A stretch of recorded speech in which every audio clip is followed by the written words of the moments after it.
예수 그리스도로 우리 하나님의 말씀 증거하겠습니다. 베드로전서 5장 5절에서부터 11절 말씀 같이 보시겠습니다.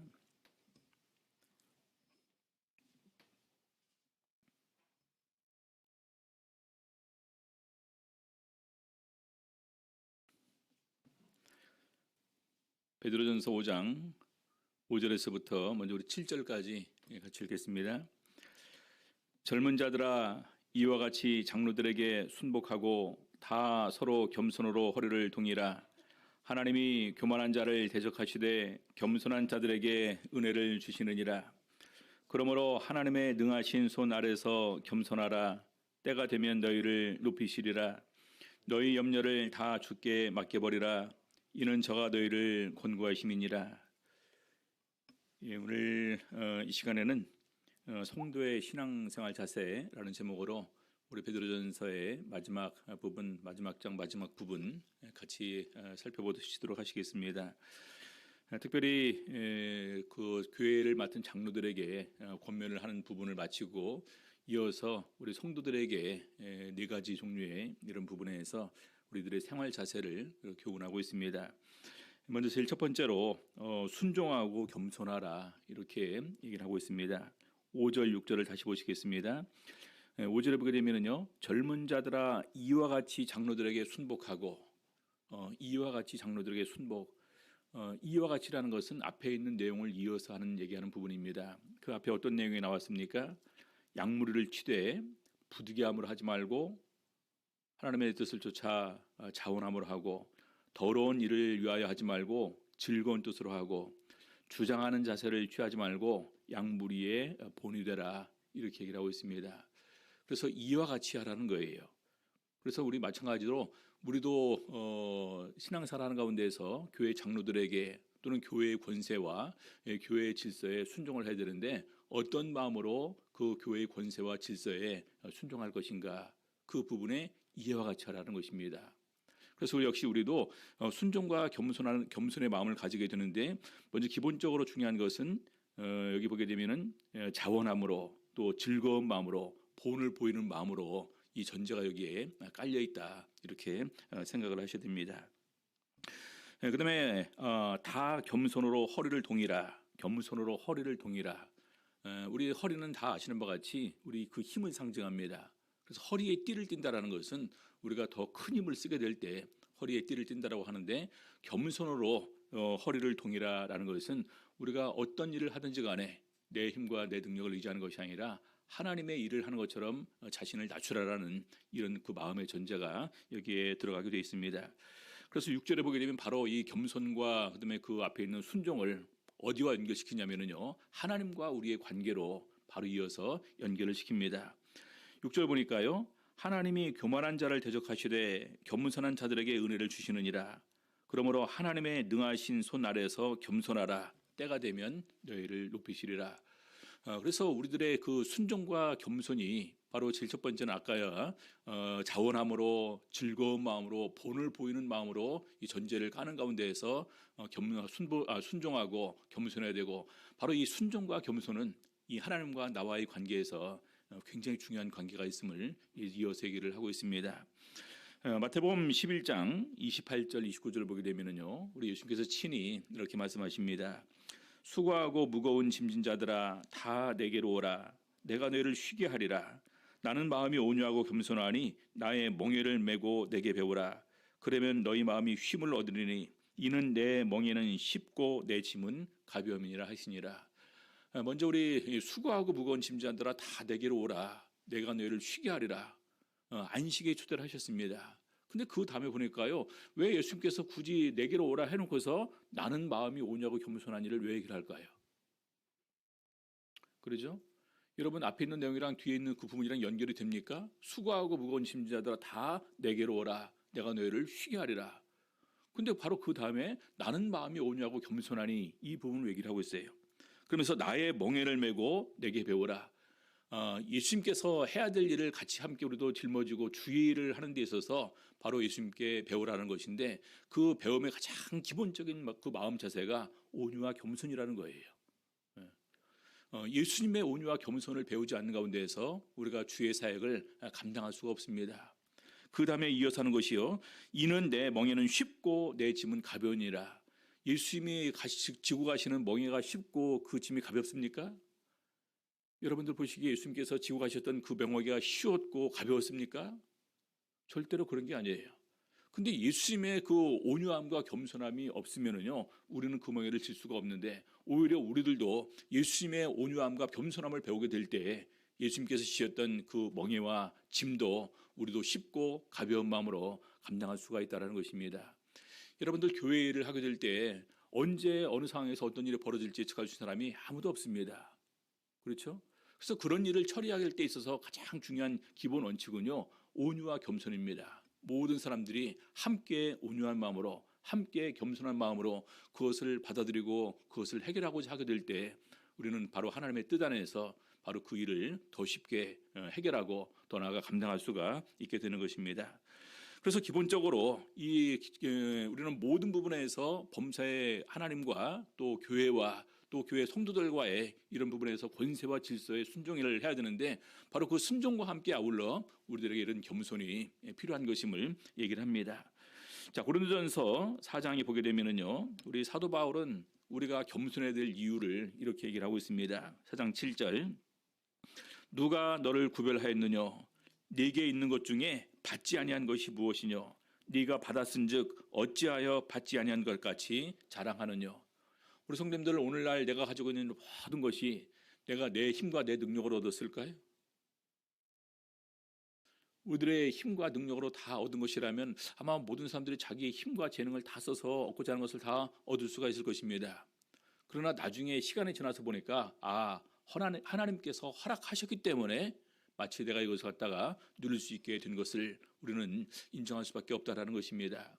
그래서 얻을 재능과 지혜와 힘을 하나님께서 주신 것이고, 또 그것을 누릴 수 있는 이런 기회와 시간을 우리에게 허락을 하신 것이고, 더 나아가 나중에 우리에게 건강과 생명을 연장시켜 줌을 통해서 내가 수고함으로 이런 얻은 모든 것을 사실 하나님께서 나에게 누리게 하셨다라는 사실을 우리는 인정할 수밖에 없습니다. 그래서 내가 받은 모든 것이 다 하나님께로부터 온 것이니까 그 하나님 앞에서 내가 어떤 것이라도 내세울 것이 없음을 우리가 마음속으로 인정하고 깨닫게 되면은 우리는 하나님 앞에서 겸손할 수밖에 없다라는 것입니다.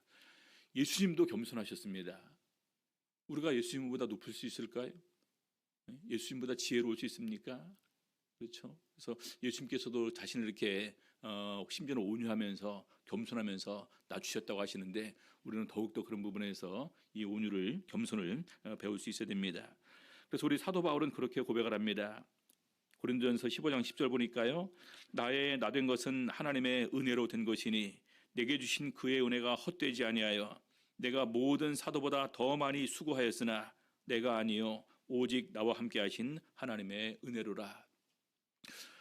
고린도전서 15장 10절 이 부분을 제가 설교 제목을 삼을 때 내게 주신 그의 은혜가 헛되지 아니하여, 사실은 그 앞에 있는 나의 나된 것은 하나님의 은혜로 된 것, 내가 모든 사도보다 더 많이 수고했으나 이것도 내가 아니고 또 오직 나와 함께 하신 하나님의 은혜다, 이 부분이 더 좋을 것 같습니다. 제목을 삼기에는.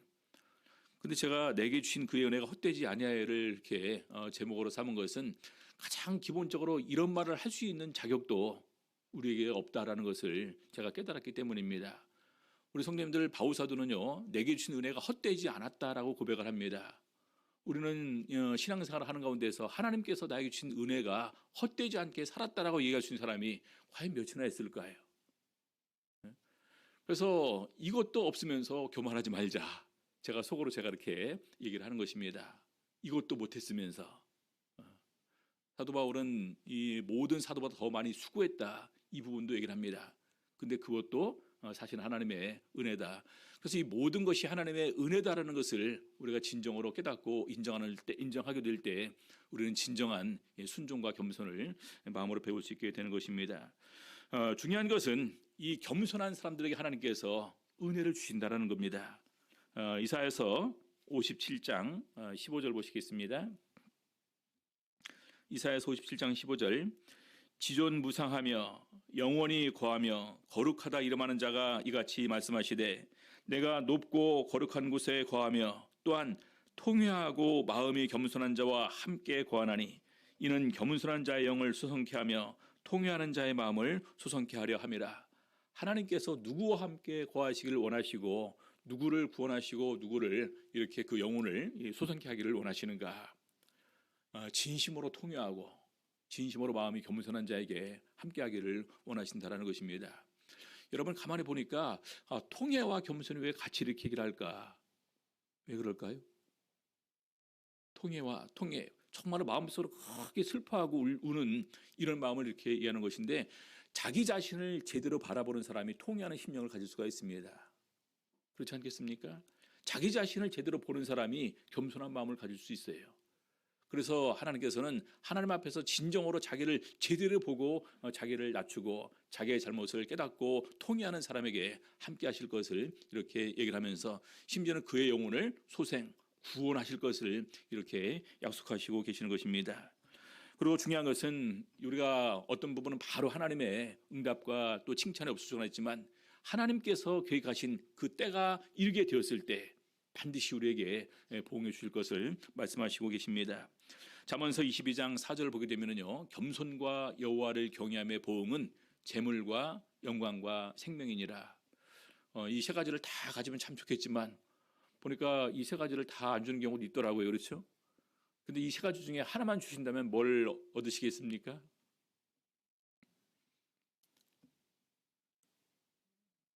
재물이요? 생명. 겸손과 영광과 생명이니라. 앞에 있는 두 개는 안 주신다 할지라도 마지막 생명은 꼭 주셨으면 좋겠습니다. 여러분, 이 겸손한 자가 하나님의 구원에 참여하게 됩니다.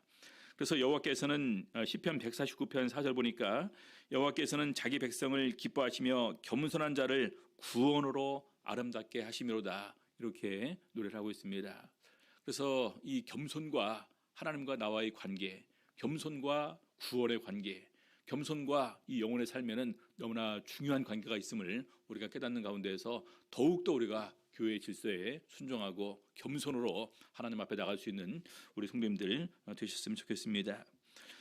자, 두 번째는요, 염려를 다 주께 맡기라, 이렇게 얘기를 하고 있습니다.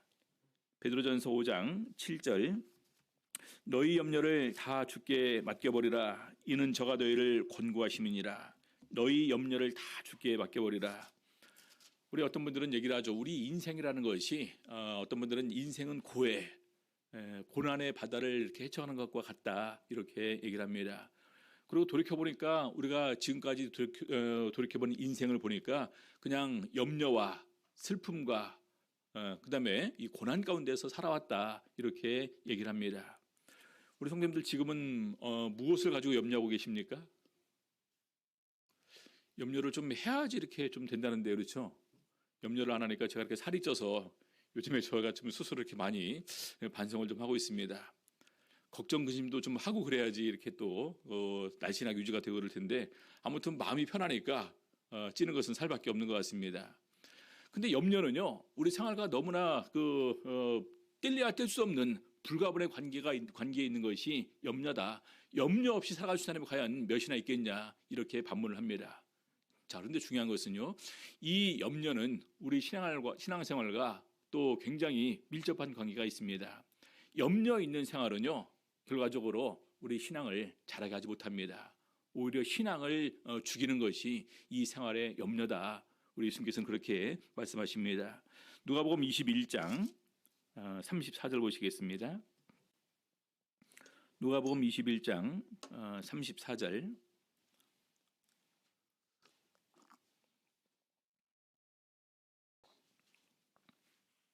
좀 안 찾아놨죠? 제가 읽어드리겠습니다. 너희는 스스로 조심하라. 그렇지 않으면 방탕함과 술 취함과 생활의 염려로 마음이 둔하여지고 뜻밖의 그날이 덫과 같이 너희에게 임하리라. 방탕, 술 취함, 염려를 한 선상에 두고 있습니다. 이것이 있게 될 때에 마음이 둔해진다는 것입니다. 방탕함과 인생에 대한 술 취함, 그리고 생활의 염려. 이 생활의 염려는 계속해서 우리가 하나님께로 마음을 향하게 하는 것이 아니라 계속적으로 이 세상에 우리 마음을 향하게 합니다. 이거 부동산도 좀 염려를 해야 되겠죠. 그렇죠? 주식도 좀 염려를 좀 해야 될 것 같고, 그다음에 보니까 요즘에 그 비트코인 그 코인 같은 거 많이 하더라고요. 그것도 염려를 좀 해야 될 테고. 예. 그리고 우리 살아가는 문제, 무엇을 먹고 무엇을 마시고 무엇을 입을까, 의식주, 또 어디 가서 살까라는 부분, 뗄래야 뗄 수 없는 이런 항상 우리 마음속을 자리 잡고 있습니다. 근데 그것에 우리 마음이 가 있는 순간에 우리의 그 신앙적인 그런 부분은 오히려 더 퇴보한다는 것입니다. 여기 보니까 마음이 둔해진다는 것입니다. 마음이 둔해져요. 여러분, 마음이 둔해지게 되면 가장 기본적으로 우리가 깨어 있을 수가 없습니다. 그렇죠? 신앙 안에서 근신할 수가 없어요. 근신하고 깨어있는 것은 말세를 살아가는 우리들에게 있어서 가장 중요한 두 요소라고 얘기할 수 있는데, 그런 마음을 가질 수가 없다는 것입니다. 더 나아가 일락을 우리가 또 이렇게 누려야 되겠죠. 생활이 많이 풍요로워지다 보니까 많은 사람들이 이 세상의 향락을 누리기를 원합니다. 근데 디모데전서에 보니까 일락을 좋아하는 자는 살았으나 죽었느니라. 마음이 어디가 있습니까? 술 취함과 방탕함과 거기 함께 포함된 것입니다. 그러면 우리 마음이 둔해지고 결과적으로 우리 영혼이 파멸로 이렇게 이룰 수밖에 없음을 얘기를 하고 있습니다. 자, 그래서 우리 예수님께서도 이 염려에 관해서 이렇게 얘기를 하고 계십니다. 마태복음 6장 25절. 그러므로 내가 너희에게 이르노니 목숨을 위하여 무엇을 먹을까 무엇을 마실까 몸을 위하여 무엇을 입을까 염려하지 말라. 무엇을 먹을까 무엇을 마실까 무엇을 입을까 염려하지 말라라는 것입니다. 자, 그러면서 이것보다 더 중요한 것이 목숨이 음식보다 중하지 아니하며 몸이 의복보다 중요하지 아니하냐. 결과적으로 우리 몸과 우리 그 목숨이 이런 모든 것보다 더 우선하면서 중요합니다. 생명이 가장 중요하겠죠. 아까도 우리 재물과 영광과 생명이라 했을 때 이 세 가지 중에 뭐 하나만 받을 거면 뭘 받을 것인가? 그 생명 얻겠다. 그렇죠? 가장 중요한 것은 생명입니다. 자, 그런데 이 생명보다 우리가 더욱더 우리 마음속에서 걱정하는 것은 먹고 입고 자는 것에 대해서 사실 우리는 더욱더 이렇게 관심이 많습니다. 그래서 우리 예수님께서 계속해서 말씀하시죠. 26절. 공중에 새를 보라. 심지도 않고 거두지도 않고 창고에 모아들이지도 아니하되 너희 천부께서 기르시나니 너희는 이것들보다 귀하지 아니하냐. 너희 중에 누가 염려함으로 그 키를 한 자나 더할 수 있느냐. 공중의 새는 아무것도 하지 않지만 하나님께서 이것들을 기르신다는 것입니다. 새가 더 귀할까요? 우리 사람이 더 귀할까요? 하나님께서 무엇을 더 사랑하실까요? 하물며 새도 이렇게 기르시는데 너희를 가만두시겠냐? 그렇지 않다는 얘기겠죠. 그러면서 우리가 염려함으로 뭘 해결할 수 있냐? 사실은 염려함으로 해결할 수 있는 것이 아무것도 없다라는 것입니다. 너희가 염려함으로 키를 자라게 할 수 있냐? 키가 나왔으니까 실제적으로 키가 작은 아이들이 많이 있습니다. 부모들이 걱정 많이 하죠. 키 크게 할 수 있습니까? 그러니까 여러 가지 인간적인 방법을 얘기합니다. 물을 많이 마시면 키가 큰데, 아니면 우유를 많이 마시면 키가 큰데, 아니면 그냥 그 위로 아래로 이렇게 그 뛰뛰기 많이 하면 성장판이 이렇게 자극돼서 키가 큰데, 여러 가지 방법을 얘기를 합니다. 그러면 키 큽니까? 물론 어쩌다가 키가 크는 경우는 있기는 하더라고요. 그러나 다 그런 것은 아닙니다. 그래서 실제적으로 우리가 세상 살아가는 가운데서 염려를 통해서 해결되는 것은 사실은 거의 없다 해도 과언이 아니고, 많은 것들은요, 이것도 요즘에 유행하는 말 있죠. 이것도 지나가리라. 지나가면 다 해결되고 아무것도 아닌 것으로 다시 우리가 이렇게 돌아오는 것을 보게 됩니다. 마태복음 6장 28절에서 계속해서 들의 백화파를 예를 들어서 얘기를 합니다. 그러면서 우리 인간이 누렸던 가장 최대의 영예를 누렸던 솔로몬의 영화도 이 꽃보다도 못했다. 그러면서 오늘 있다가 내일 아궁이에 던지는 들풀도 하나님이 이렇게 입히시거든 하물며 너희일까 보냐. 믿음이 적은 자들아. 저도 사실은 이렇게 이제 그 아이들을 키우는 가운데서 염려를 안 할 수는 없겠죠. 근데 돌이켜서 보니까 내가 염려해서 해결되는 것이 아니라 내가 아이들에게 부모로서 내가 알고 있던 것, 내가 깨달았던 것 다 먼저 이렇게 더 좋은 쪽으로 방향을 인도해주고 주려고 한다 할지라도 그것이 내 마음대로 안 되더라고요. 그래서 내가 원하는 길이 아무리 있어도 내 뜻대로 되는 것이 아니라 하나님께서 정하신 이 아이들의 길대로 아이들은 가는 수밖에 없구나. 그래서 그것을 인정하는 순간에 마음이 굉장히 편해지더라고요. 그렇지 않겠습니까?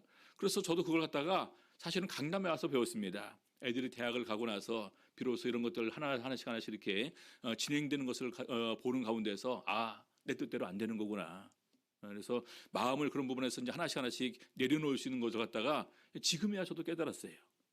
진작 더 알았다면 그냥 진작 더 이렇게 본인들이 하고 싶은 대로 놔둘 걸, 이런 생각들을 이렇게 하게 되면서 하나님께서 정하시고 하나님께서 기르시는 대로 하나님께서 인도하시는 대로 우리가 갈 수 있도록 옆에서 기도로서 도와주는 것이 최고의 부모로서의 마음이겠다라는 생각이 지금 좀 이렇게 듭니다.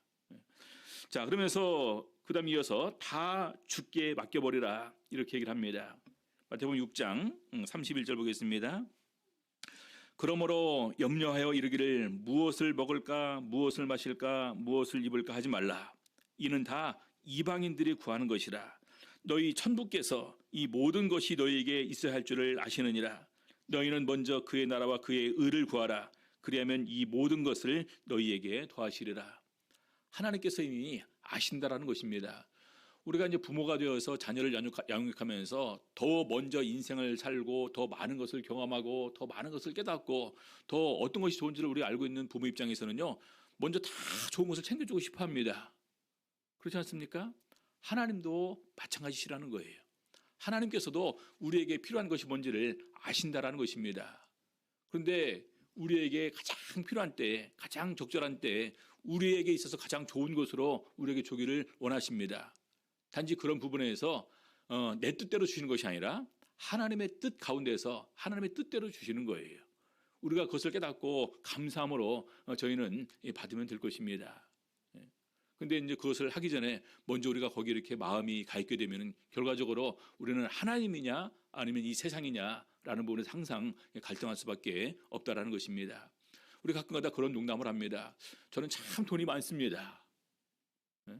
저는 참 집도 많습니다. 재물도 많습니다. 근데 하나님께서 그 때에 맞게 쓰라고 딱 정해진 만큼만 주시기 때문에 그것만 주셔서 살아가는데 아무튼 부족함이 없이 그냥 지금도 잘 살아가고 있습니다. 나중 일이 어떨지 모르지만 적어도 제가 보니까 빚이 없는 가운데 지금 살아가고 있습니다. 그럼 굉장히 잘 사는 편이더라고요.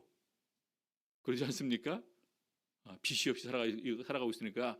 예전에 이제 어떤 그 목사님이 그러더라고요. 우리 딸 학자금을 이렇게 이제 대출을 받아서 드디어 이제 10년 만에 어저께 이렇게 딱 떨어졌다. 마음이 굉장히 홀가분하다. 그런 얘기를 하시는데 저는 지금 둘 다 지금 대학교 4학년이거든요. 근데 아직까지 이렇게 빚 없이 뭐 퇴직금 이렇게 이제 헐지도 않고 그렇게 잘 살아가고 있습니다. 그러면서 이제 보니까 제가 참 행복하네요. 그래서 얼마나 기쁩니까? 요즘에 우리가 조금 좋은 일이 있고 좀 기쁘다고 하면은요, 주변에서 항상 하는 얘기가 그럼 한턱 쏴 해서 요즘에 이렇게 한턱을 많이 쏘게 되는지 모릅니다. 근데 얼마나 그것이 좋은지 몰라요. 가만히 보니까 우리가 생활 가운데서 기뻐하고 감사될 일이 너무나 많이 있습니다.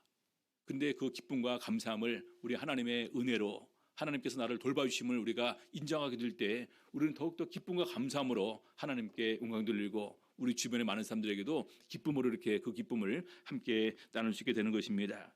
그래서 우리 성경에 보니까 하나님께서 권고하신다. 너희 염려를 다 주께 맡겨버리라. 주께서 너희를 권고하시리라. 여러분, 권고가 무슨 뜻입니까? 권고는요, 하나님께서 돌아보신다라는 말이에요. 하나님께서 돌아보신다.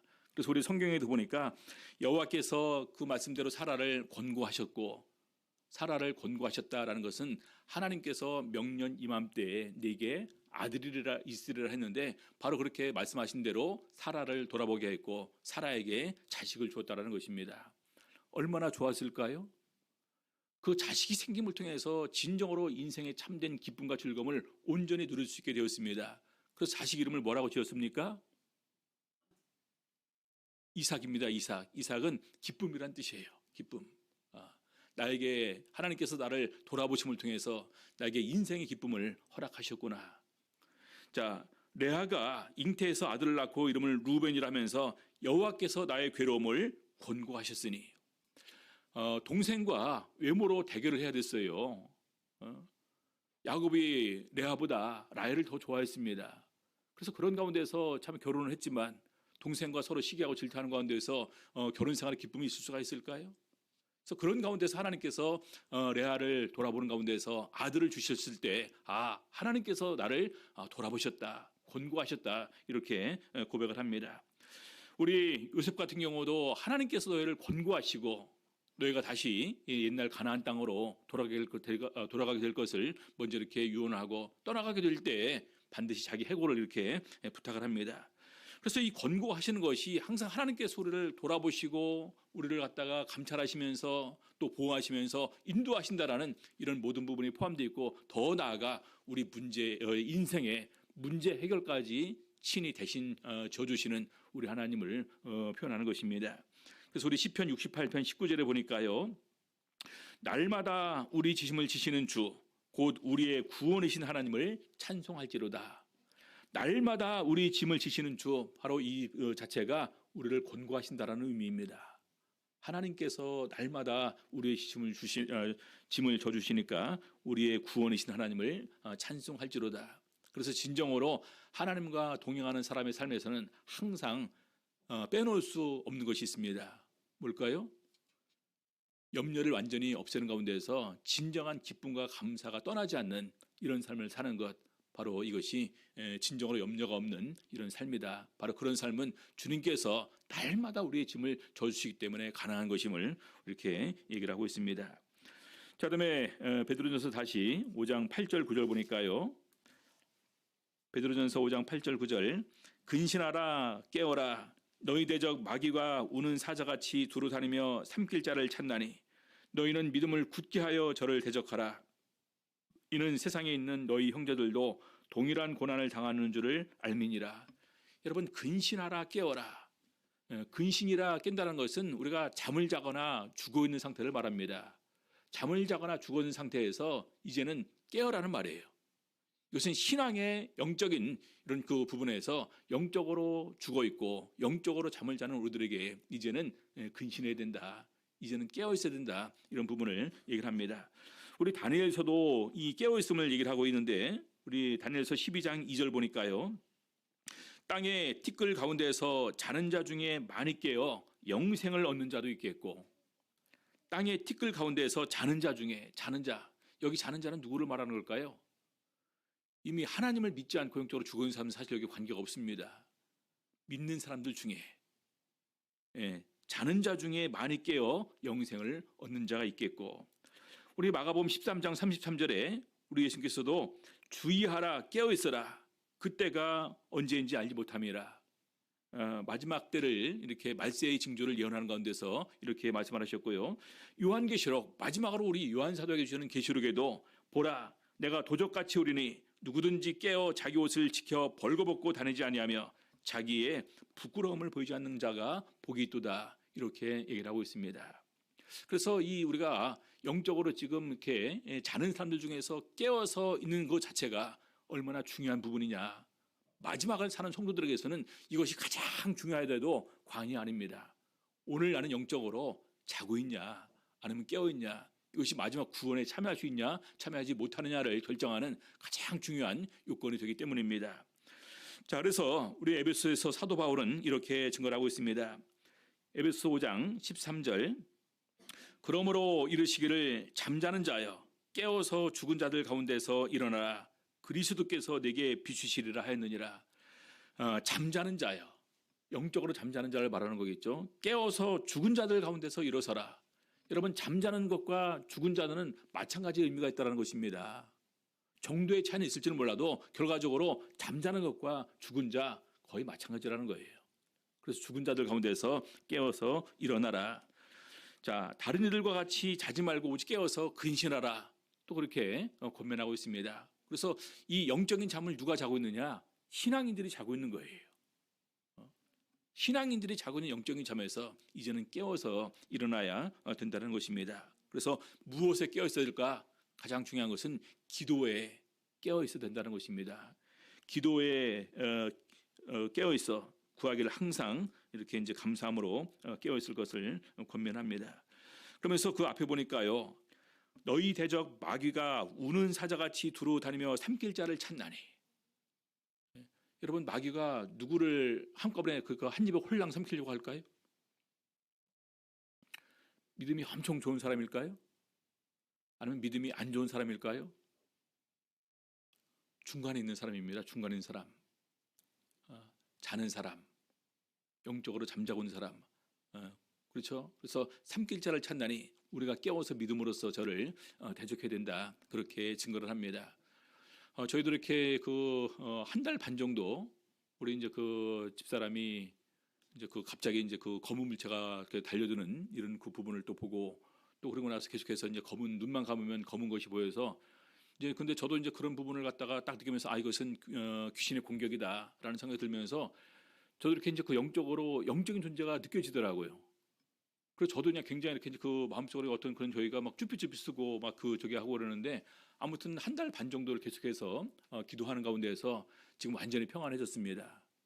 그러면서 느끼는 부분이 정말로 그 마귀의 존재가 우리가 이렇게 이제 마음이 다른 곳에 가 있게 될 때 또 우리가 영적으로 이렇게 우리가 좀 이렇게 미약하게 돼 있을 때 우리를 공격하는구나. 그래서 지금 굉장히 그런 부분에서 감사합니다. 더욱더 그런 부분을 통해서 저와 우리 가족들이 더욱더 믿음 안에서 깨었고 또 더욱더 나아가서 영적인 존재의 어떤 유무를 이것을 통해서 확실히 알게 된 가운데에서 이제는 정말로 더욱더 우리가 마음을 하나님께로 향할 수 있는 그런 새롭게 된 그런 마음을 찾을 수 있게 된 것 같습니다. 그래서 가만히 보니까 마귀가 정말로 믿음이 있을 때 건드리지 않고 믿음이 약해져서 그냥 내버려둬도 죽을 사람 역시 건드리지 않는데 중간에 왔다 갔다 하는 사람 마귀가 공격을 하는구나 라는 사실을 이렇게 몸소 체험했던 그런 기간이었습니다. 우리 성도들한테 말도 못하고 우리 목자님들을 총회에서 이렇게 안수기도도 받고 그랬었는데 아무튼 그런 기간들이 저희들에게 있어서는 굉장히 이렇게 새롭게 깨어 있을 수 있는 굉장히 중요한 이런 그 기간이었고 오히려 그런 은혜를 주신 우리 하나님께 감사를 드립니다. 마지막 네 번째로 예수의 함께하심을 믿으라. 베드로전서 5장 10절 11절입니다. 모든 은혜의 하나님 곧 그리스도 안에서 너희를 부르사 자기의 영원한 영광에 들어가게 하시니가 잠깐 고난을 받은 너희를 친히 온전케 하시며 굳게 하시며 강하게 하시며 털을 견고케 하시리라. 권력이 세세 무공토록 그에게 있을지어다. 아멘. 여기 보니까 그리스도 안에서 우리를 부르셨고 그리스도 안에서 자기의 영원한 영광에 들어가게 해주시는 은혜를 저희들에게 허락하셨습니다. 우리는 지금 어디 있습니까? 부름을 받고 그 영광 안에 들어가 있고 더 나아가 하나님 나라에 들어가서 살고 있는 존재입니다.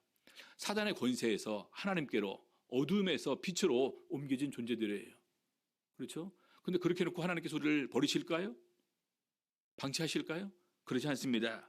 그래서 가만히 보니까 잠깐 고난을 받은 너희를 친히 어떻게 합니까? 온전케 하시며 그 다음에 굳게 하시며 강하게 하시며 털을 견고케 하시리라. 여러분 믿으십니까? 이 부분을 확신할 때 우리 하나님께서 우리에게 대한 자기 사랑을 끊을 수 없느니라는 이런 사도 바울의 고백이 우리 입을 통해서도 나올 수 있게 되는 것입니다. 오늘 베드로 사도는 얘기를 합니다. 친히 온전케 하시고 굳게 하시고 강하게 하시고 털을 견고케 하시리라 이렇게 증거를 하십니다. 그래서 하나님께서 나를 부르셨기 때문에 나를 그 영광 가운데 친히 인도하셨기 때문에 영원히 나와 함께 하실 것임을 우리가 확신하는 가운데서 살아갈 수 있는 저희들이 되어야 될 것입니다. 예전에 제가 이렇게 안산교회 영혼의 강사로 이렇게 가게 되었는데 영혼에 가기 전부터 계속해서 2, 3일간 계속해서 설사를 했습니다. 하루에 한 6번 정도씩이요. 그런데 이제 영혼의 안산교회 영혼의 강사를 가서 저도 계속 식사를 준비하고 조심하고 있는데 저녁 때 되니까 이렇게 이제 찌개가 나왔습니다. 근데 찌개는 좀 맵고 짜지 않습니까? 설사를 하는 가운데서 또 그걸 먹으면 분명히 또 이렇게 설교하다가도 굉장히 힘들 텐데 그래서 이걸 갖다가 먹자니 그렇고 안 먹자니 그렇고 왜냐하면 그분들이 정성을 다 준비했을 텐데 제가 안 먹으면 굉장히 서운해하지 않겠습니까? 그래서 안 되겠다. 이 부분은 내가 그냥 그 말씀을 안 드리더라도 그냥 하나님께 구하고 기도하고 이렇게 먹어야 되겠다. 그래서 이제 하나님 제가 지금 부득이하게 여기 와서 이렇게 이 찌개를 먹을 수밖에 없게 되었습니다. 근데 그럼에도 불구하고 하나님께서 함께 해주셔서 설사가 먹게 해주시고 설교할 때 저는 이렇게 평안한 마음으로 하나님 말씀을 전할 수 있도록 인도하여 주시옵소서. 이렇게 기도를 하고 아주 그냥 맛있게 잘 먹었습니다. 어떻게 됐을까요? 설사가 완전히 나아서 영혼에 3일 동안 한 번도 설사하지 않는 가운데서 영혼의 강사를 잘 마치고 왔던 그런 기억이 있습니다. 그래서 참 너무나 많은 순간에 참 크고 작은 부분이지만 하나님께서 우리와 함께 하심을 체험하면서 산다는 것은 바로 우리 성도의 특권이다. 그렇죠? 그래서 이런 은혜가 많으면 많을수록 더욱더 기쁨과 감사함으로 이 세상을 살아갈 수가 있게 되는 것입니다. 그래서 오늘 우리 베드로 사도는 마지막으로 이렇게 네 가지를 권면하고 있습니다. 첫 번째는 순종하고 겸손하라. 두 번째는요, 염려를 다 주께 맡겨버리라. 그다음에 세 번째는 근신하고 깨어 있으라.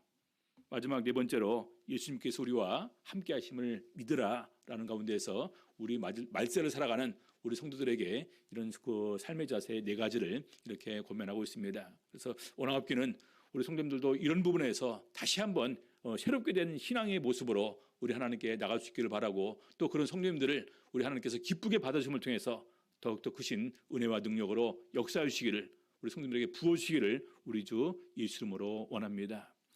자, 기도하시겠습니다. 우리 기도하실 때 말씀 생각하시면서 하나님께서 특별한 은총과 능력으로 계속해서 우리와 함께 할 수 없어서 같이 기도하시겠습니다.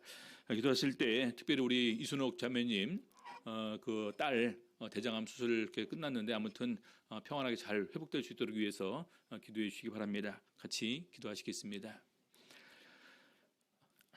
할렐루야. 주